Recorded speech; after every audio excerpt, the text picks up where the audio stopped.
Hello, children. Welcome back to History class. Today it is History Unit 7 Urban Changes During the British Period. Let us learn and understand the growth and development of towns in ancient and medieval period and also the origin and growth of Madras. Towns in India can be classified into ancient towns, medieval towns, and modern towns. Ancient towns. In ancient times, towns emerged around the residential palaces of kings, and most of them developed as administrative, religious, and cultural centers. Some of the ancient towns were Harappa, Mohenjo-daro, Varanasi, Allahabad, and Madurai. Medieval towns.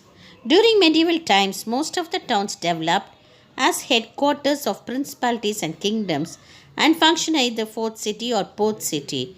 Among them were Delhi, Hyderabad, Jaipur, Lucknow, Agra, and Nagpur. Modern towns. With the arrival of Europeans, it brought about new changes in the development of towns. They first developed some coastal towns such as Surat, Daman, Goa, and Pondicherry. The British, after consolidating their power in India, developed the main cities Mumbai, Chennai, and Kolkata.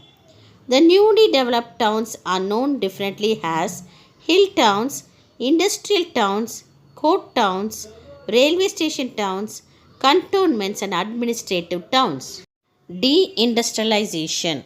The economic policies followed by the British led to the rapid transformation of the Indian economy into a colonial economy and development of cities.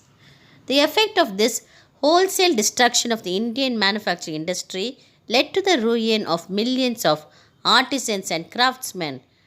Towns and cities like Dhaka, Murshidabad, Surat, Lucknow lost their previous importance, and traditional industrial base of Indian cities made by the handicraft production was totally destroyed by the industrial revolution. Deurbanization. The transformation of India's economy into a colonial one is called deurbanization. A market for the manufactures and a source of supply of raw materials from India helped the British industries, and it hit hard the industrial towns. The introduction of the railways resulted in the diverse of trade routes, and every railway station became a point of export. So all the villages and the industries of India were uprooted. The growth of new urban centers. British developed new centers of trade like Calcutta, Madras, and Bombay on the eastern and the western coastal areas. Madras, Bombay, and Calcutta cities created and fortified. Here they built many buildings and churches and shops and made it a commercial headquarters. As the British gradually acquired political control, the buildings and the cities expanded. A new trend of urbanization spread after the opening of the Suez Canal, introduction of steam navigation, construction of railways, harbors, growth of factories, tea plantation, banking, shipping, and insurance. The colonial urban development can be read by four headings: port cities, cantonments, hill stations, and railway towns. First, let us learn what are port cities. The British, after arriving in India for trading, they settled in the ports. These cities became prominent commercial areas, and tall buildings and forts were built. For example, Fort St. George in Madras and Fort William are the best examples for port cities. Next one is cantonment towns. The British occupied the Indian territory and political power by their military force. So, these people needed strong military camps. The army people began to live in these places, which are called as cantonments. These have gradually grown up a city, for example, Kanpur and Lahore. Hill stations. Hill stations were important features of colonial urban development. The British people who came to India from a cool, temperate climate, they found the hot summer, Indian summer, inhospitable. So the cool climate of Indian hills was seen a protective advantage. So they built up alternative capitals like Darjeeling, Calcutta, Dehradun as alternative capitals. Hill stations were also developed like Simla, Darjeeling, Uttarakhand and Kodaikanal. Railway towns. Railway towns was also a type of urban settlement established in 1853 by the introduction of railways by the British. The railway towns were located on the plains, example Delhi, Mumbai, Kolkata. Creation of municipalities and corporation. The development of local government in British India may be traced in three distinctive phases. First phase 1688 to 1882. Municipal government in India had been in existence since 1688 with the formation of Madras Municipal Corporation. It had a mayor called Sir Josiah Child. Sir Josiah Child was responsible for the formation of the corporation. The Charter Act of 1793 established municipal administration in three presidency towns. They were northwestern frontier provinces, Oudh and Bombay. Lord Mayor's famous resolution of 1870 afforded opportunities for self-government. The second phase starts from 1882 and ended in 1920, where you have Lord Ripon coming in.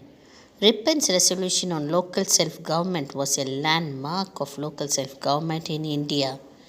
Ripon can be called as the father of local self-government in India, and his resolution is the Magna Carta of local self-governments. Third phase, 1920 to 1950. The Government of India Act 1935 introduced provincial autonomy. With the attainment of independence in 1947, India had the unique opportunity of making local governments to meet the needs of the free nation. After various measures, a system of government was evolved for the three presidency towns.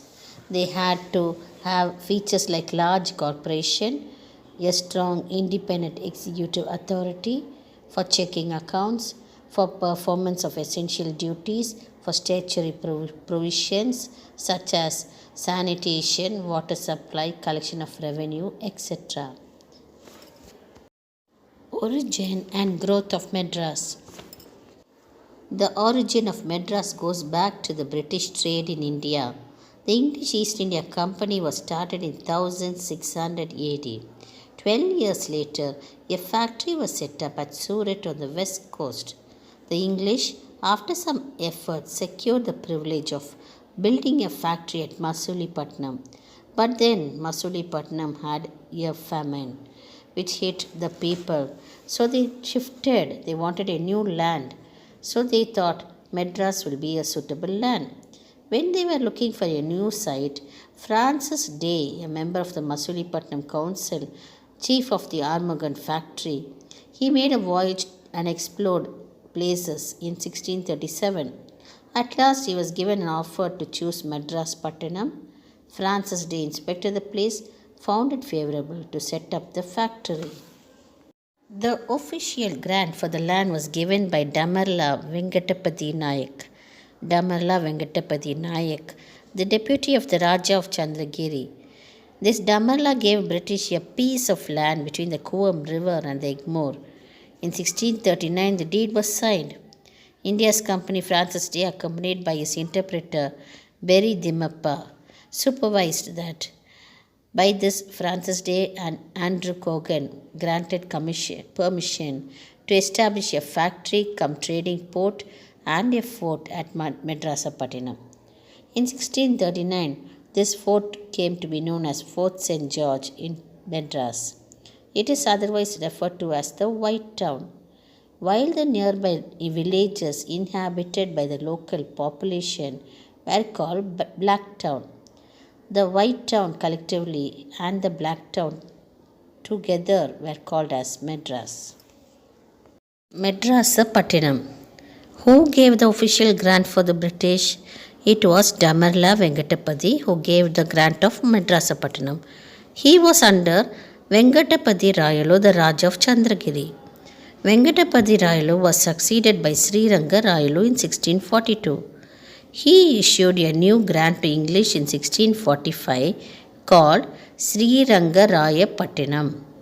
Venkatapati derived the name Chennapattinam should be given to the new fort and settlement of the English after his father Chennappa Nayak.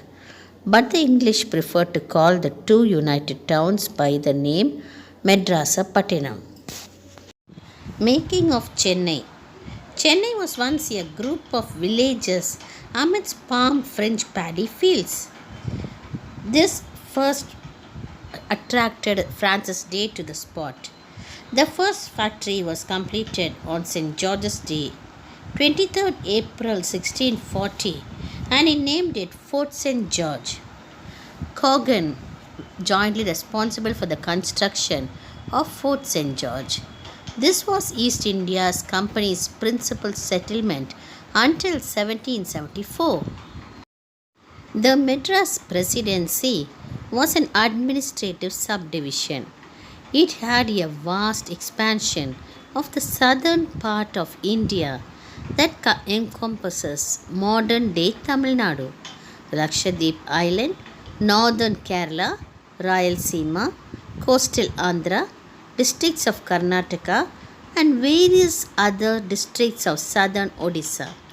After independence, there was a part of the presidency and it was constituted into separate states of Andhra Pradesh, Kerala, Mysore under the States Reorganization Act 1956. Later on, in 1969, the state of Madras was named as Tamil Nadu. On 17 July 1996, Madras was officially named as Chennai. The second most important presidency town was Bombay. Bombay was initially 7 islands. It was under the control of the Portuguese from 1534 onwards. The Portuguese king gave it as a dowry to Charles II of England when he married his sister. The king leased it to the English East India Company. The city of Bombay began to grow there when the East India Company started it as Bombay as its main port. In 1687, the English East India Company changed Bombay into headquarters. Calcutta. In 1690, the English merchants founded a settlement at Sutanuti and zamindari rights over all these places, Sutanuti, Calcutta and Gobindpur. The company established Fort William in Calcutta and became a presidency town with a governor and a council to manage its affairs. In course of time, the administrative headquarters emerged as the most important towns and cities of the country. And that's the end of this lesson, children. Revise well. Thank you.